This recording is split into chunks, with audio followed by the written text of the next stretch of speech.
মারুফ, কালকে যে পড়াগুলো দিয়েছিলাম সেগুলো কি শিখেছিস?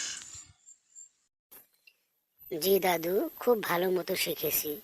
তুমি ধরতে পারো, আমি সুন্দরভাবে বলতে পারবো। তাহলে বলতো,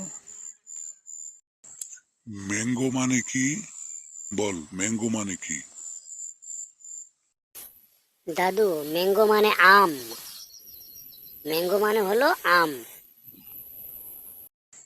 খুব সুন্দর হয়েছে, খুব সুন্দর হয়েছে। এখন ম্যাঙ্গো ইংরেজিতে বানান কর। দাদু, ম্যাঙ্গো ইংরেজিতে বানান এটাও ভালো মতো শিখেছি। তাহলে শোনো, MANGO, ম্যাঙ্গো। ম্যাঙ্গো মানে আম। MANGO, mango. হয়েছে দাদু? খুব সুন্দর হয়েছে, খুব সুন্দর হয়েছে। এখন আম বাংলাতে বানান কর। দাদু, এটা তো কোনো ব্যাপারই না। সরয়া ম, আম। সরায়া ম, আম। এবার বল, আমাদের জাতীয় ফলের নাম কি? ওহো, এটা তো কোনো ব্যাপারই না দাদু। আমাদের জাতীয় ফলের নাম হলো কাঁঠাল। আমাদের জাতীয় ফলের নাম হলো কাঁঠাল।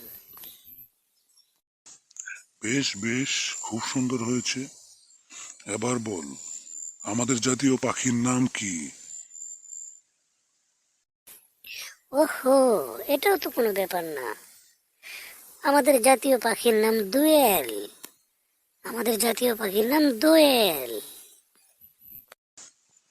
ঠিক আছে, সুন্দর হয়েছে। এবার বল, আমাদের জাতীয় মাছের নাম কি? হা হা, এটাও তো কোনো ব্যাপার না। এই মাছ তো আমার বাবা মাঝে মাঝে কিনে আনে।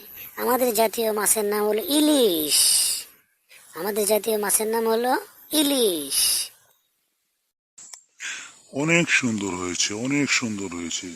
এবার বল, আমাদের বাংলাদেশের রাজধানীর নাম কি? বাংলাদেশের রাজধানীর নাম বল। কি যে বলো দাদু, এটা তো অনেক আগেই শিখেছি আমি। বাংলাদেশের রাজধানীর নাম হলো ঢাকা। সেদিন আমার মামার সাথে ঢাকা বেড়াতে গিয়েছিলাম। এবার তাহলে শেষ প্রশ্নের জবাবটি দে। বল, বাংলাদেশের জাতীয় খেলার নাম কি? যদি এটা বলতে পারিস তাহলে আজকে তোর জন্য ছুটি। কি যে বলো দাদু, এই খেলা তো আমরা মাঝে মাঝে বন্ধুদের সাথে খেলি।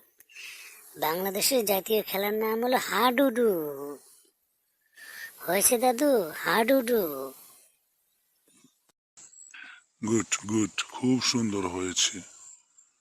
আজকে তো তোর ছুটি, কালকে আবার সময় মতো পড়তে আসিস। কি মজা, কি মজা, ছুটি ছুটি, কি মজা, কি মজা। কি মজা, কি মজা, ছুটি ছুটি। সবাইকে আমাদের পক্ষ থেকে আন্তরিক শুভেচ্ছা এবং অভিনন্দন। সবাইকে ধন্যবাদ। ভালো থাকবেন। আমাদের ভিডিওটি যদি ভালো লাগে, লাইক, শেয়ার এবং কমেন্ট করবেন।